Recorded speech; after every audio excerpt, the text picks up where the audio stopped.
Hey everybody, welcome back to Pearls of Wisdom. This is day 4 of the 50 plus challenge of making a video. And I've been driving back and forth trying to park so that the sun wouldn't block me out. And I thought it would be nice if you had a view of that beautiful lake over there. I thought I better just park because it was looking kind of weird maneuvering, but then I've seen somebody circle through here a couple of times and I'm like, what are you doing? Sometimes there's some weird things going on in this park. So, but anyway, that's where we are in the world. You just keep one eye open, right? So anyway, yesterday, I was thinking back on my videos and it's like, what's up with that? It always stops at this, weird look on your face or some odd gesture. I guess, I don't know, but here we are today. I mean, in my hair and all my glory. I just got off work a little bit ago and I kind of like this little rebellious look. I've took it on a few years back because I realized in my older years, it's like for so many years I spent so many hours making sure my hair was just so and perfect, and then you'd end up having a crabby day if it wasn't perfect, and I'm like, that's just dumb. And then you would go somewhere, people wouldn't notice, and you would end up having a great time, or it'd be perfect. You'd walk out the door, a little bit of wind, and you'd look like a mad woman anyway. So, like I said, this isn't a fashion channel. And here I am in my sweats. It's like I've got 3 sweatshirts on and a thermal. It's 55 degrees out today, but we got some sunshine finally, so I'm happy with that. So anyway, in evaluating what I wanted for this channel, I was wondering if people would be interested in just having somebody, reminisce or talk.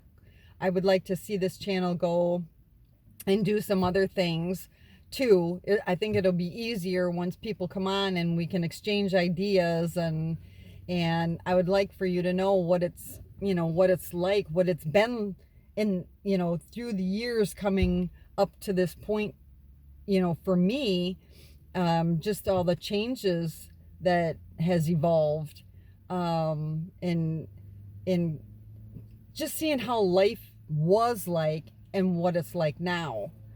So I hope to, just visit that, and I got to thinking about, what, how I was years ago. And, I was always just a really kind person. I always acknowledged everybody, no matter who it was, because I felt that they mattered, whether it be by a smile or encouragement or humor. It didn't matter. So I could really see that there was more unity and cohesiveness and community just amongst people. And I've seen a shift in these last, I don't know, we'll say since 2020, that people just don't have that acknowledgement. And I think that hit a lot of people pretty hard. But anyways, what I was saying is that I was so kind that sometimes it was to my detriment, because then people just used me as a doormat. But I figured that's okay, because you know what? They're feeling okay in, where they're at, the space that they're at right now, and I'll take that on, and then I can control and navigate that, in my feelings, and to where I'd be okay too. And I thought then the world would be a better place. However, it's kind of strange what's happening right now. I'm seeing a major meltdown. And I thought, how are we going to address this? And I've noticed over the first few videos that I did that I was very calculated and careful in the words that I chose.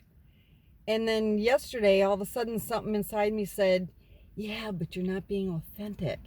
That speak your voice and show, a different side of things and who you are. And it's just about what we've been talking about, is filling in your dash, what that dash means to you and who you are. So today, I wanted to visit the meltdowns. I, I can't I can't quite put my finger on why that's happening. The first time that I noticed it is, let's say, the first time we had a woman running for president. And there was that major meltdown at that point, too. And that's where I really began to see the divisiveness, between or amongst people, should we say. It's us against them, and the red and the blue, and colors, put any color in there that you want. And I'm like, that's not what it's about. Just like I talked about yesterday, it's about evaluating, what you're seeing and finding the truth in it. And so that's where I came up with, you're hearing so many of these slogans now, and the big one now is about common sense, moving into common sense. And common sense ain't so common. And no, this is not a grammar channel either, but it's been something that's been discussed for years. So what common sense is taking the information and being able to process the information as it's incoming, and then putting that together with your experiences to make sense of what's really happening and what your truth is about that event. And if you don't have the same experience as someone else, then it's not going to be a common sense between the two of you. Like, for an example, like, it's common sense to me that I wouldn't touch a hot stove, probably because I was told not to, and I had to, just had to. So I've got that experience, like, oh, common sense tells me don't put your hand on a hot stove. But if for someone else, if they've never done that, it's not common sense to them. So that's kind of the relationship that you're looking for as far as that goes. So now, regarding the meltdown, and I'm hearing so much like, oh, we're gonna lose this and we've lost that, and I don't understand what we've lost. There's two sides to every coin, and it depends, or the glass half full, it depends on how you want to look at it. Is it half full or half empty? And then if there's something that's presented, there's always a flip side to it. So what I was wondering, it's like, well, what are we losing? For example, like DEI, they were pushing that for one way, but I'm seeing it from everything that I have been watching through this debate cycle on the two sides during this campaign, is I saw DEI to stand for division, exclusion, and inequity. And because they were pushing, oh, well, we're going to do something for this group, or we'll do something for this group. And it's like, well, that's not right. Or we're going to hand everything to these people and take it from these because they worked hard to get it. And well, these don't have it, so let's give them all, the money and the goods. Or that would be like, what was trying to be pushed is like, if, say, you went to school and you earned a degree, whether it be a PhD or master's or whatever, but then it was like, oh, well, we want everybody to have the opportunity and start at the same place, so we're going to give them your degree. And I don't see the sense in that. I don't see how that is okay. I grew up that, it was always on your skills and your abilities. That when you go in for a job, it was based on those things, not what color you were, what gender you were. And yes, we've passed laws, to account for that. But there's still some bugs that we have to work out with that. But, like I just heard, let's see, a retired singer say that, oh, I'm going to lose all my rights as a woman. And it's like, really? How so? Because we have voting rights. We have the right to work. And, we're still coming up with some things in the workforce. I mean, I came up through the workforce, and it's I have it's way different now.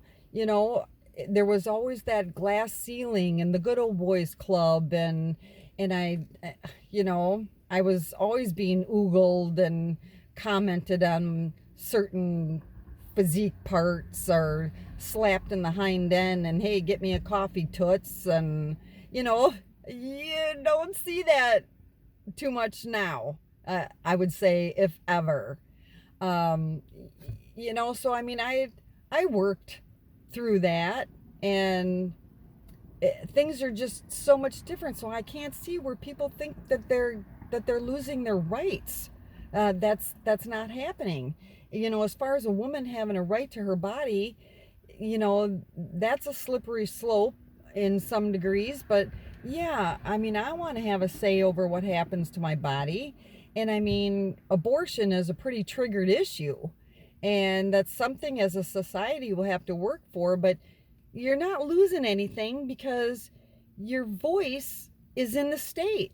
So you would have a better chance of going back to the state and telling them what you want to see within your state than you would having the federal government, have that there, which that's not even their business. It shouldn't even be in the federal government. So that's the two sides of that coin. As far as, losing, other rights, I mean, what I was seeing, it's like, okay, like the black men, for this person, it's like, well, there's been a disproportionate amount of prosecution against this particular group, and then keeping them there for money or for work, or just at the right of the pen, that she could control somebody's life, and just for, kicks and giggles. It's like, how is that right? And then, with a swipe of her pen, she can undo it a couple weeks later. That'll show them that, I'm sorry, but that is not justice. And I am angry over the weaponization over our justice system, because we've already seen this in the past. I have a criminal justice degree, and I had a hard time with it, because I could see the inequities that were happening, and I wasn't okay with it. It's, or defunding the police. It's like, you're out of your mind. It's like, why would you do that? Because, whoever wants to call, well, then all of a sudden nobody's going to be there. We haven't eradicated all of the, crimes in this world, unfortunately. I mean, I suppose if we lived in a perfect world, but now we're faced with things are getting worse, because now we've got a lot of other people that have come over here that they're not integrated into our society and our behaviors and what's acceptable here. Plus, they're not being prosecuted, and they're being let go and flipping us off. It's like, I'm sorry, but how is that okay? How is that okay? I think that people don't have a problem with immigration if it's done right. And when I think of immigration and the stories my grandmother told me, it's people came over here from all sorts of different countries. They all funneled through New York. They brought their tools of the trade. They all brought something. They brought skills, and beautiful things have been created over the years from those initial immigrants. I don't see myself as an immigrant. I am born and raised here, and I am pure American citizen. And yes, I can honor perhaps the traditions of my ancestors and, what I appreciate. But the point of it is through the years, everybody's integrated. And even though they may have had their certain sectors in their communities, we all have learned to appreciate those things and grow, from it, and build and become this melting pot, which sometimes that kind of irritates me, because I don't think that you should just be able to throw anybody in there, like what we're seeing right now. It's just like, wait a minute, you're not bringing anything to the table. You're taking everything off of it. And it's just like, how is that fair to, the veterans? You would not have not one of your rights and one of your freedoms if it was not for the veterans. That disgusts me beyond belief, that they don't have priority, that they're not taken care of, that they don't have housing, that they don't have the jobs, or if they want to go get continuing education. They are first and foremost in this society, period. That's my opinion. And then our seniors, which I'm coming up there. I'm not quite there, but they have paid into the system.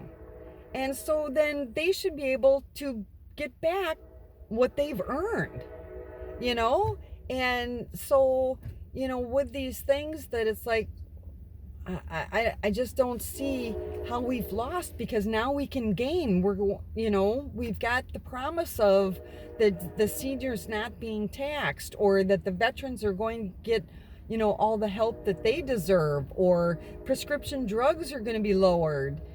This is a starter. A healthier America is what they're looking at now. So, that side of the coin is shinier to me than the loss that people think that we're embracing, And as far as the jobs go, it's like, wait a minute, the jobs should be to the citizens here first. They shouldn't be getting laid off and fired because other people are coming in illegally and willing to work for nothing. It's like, how is that right? So, America, a majority of people, a good portion of the people, are feeling the effects of the high gas and groceries. You hear this all over and over and over, and can't make ends meet, losing their houses. And we're built on a house of cards, and it's going to blow over here in the coming months. And more people will be losing their homes and their jobs. And we just have to figure out how to rebuild it. And I think that at least there's some sort of plan that's coming in to address these issues. That's a different side of the coin than what I was seeing. So that's no loss of not having a plan. The plan of, we're going to give, $25,000 to first generation home buyers. Excuse me, how many of you are first generation? That means all these people flooding our borders, that's first generation. How is that fair? I'm 60 years old. Where's my house? It's like, I've been working, trying to, set my life up. And it's just like, well, no, I think I've put in all these years. I should get a house first. Yeah. It just blows my mind. I just don't understand. Okay, that just made my or paying, oh my goodness gracious, paying for sex change operations. What are we losing there? No. Why should we go into the jails or give people just entering the country changes? No. That's just, why should the taxpayers pay for that? No, pay for that yourself if you want to. And or she was given money for babies, and it's the firstborns, and it's like, well, before you start having families, wouldn't you want to pre-plan for that and know that you can support an incoming family member? And years ago, they used to have family community, and everybody worked together as a family to support that kid. So I'm thinking that's how it should be, is have your family support, not government support, or giving money to businesses. It's just like, but then they didn't tell you, well, you have to start the business and you got to get to a certain point before you can get this tax credit. So that's just like spitting in the wind, blowing smoke up somebody's skirt. It was an empty promise that wasn't backed up. So what are we exactly losing there? Nothing. So hopefully, things will change around to where people, will have that opportunity. And what I really hate is that craziness where they think that they own your kids, where they can, some of these states are thinking that they can take your kids from you. And it's just like, no, you don't have that right, or to, you know, do these deformities on my kid, or yeah. And I'm sorry, it kind of rolls back around to the abortion. It's like, you don't have the right to abort after that child is born, and it wasn't aborted and they're alive, and then all of a sudden you're like, oh, do no life-saving efforts and just let them die there. That to me is grotesque. And anybody that supports that, why? Have my old brain, help my old brain understand, why would somebody think that that's okay? And that was going to be the new VP. I'm like, if elected, I'm like, oh, that was just wrong on so many levels. But anyway, I don't know. I guess, as far as taxes go, I mean, that sounds pretty cool. I mean, there's some things that we can do with taxes. We're being taxed to death. So hopefully now with the new administration, we might be able to find a new way of looking at that, or I mean, and then the one thing that you would have lost is they wanted to pass capital gains tax. Do you know what that means?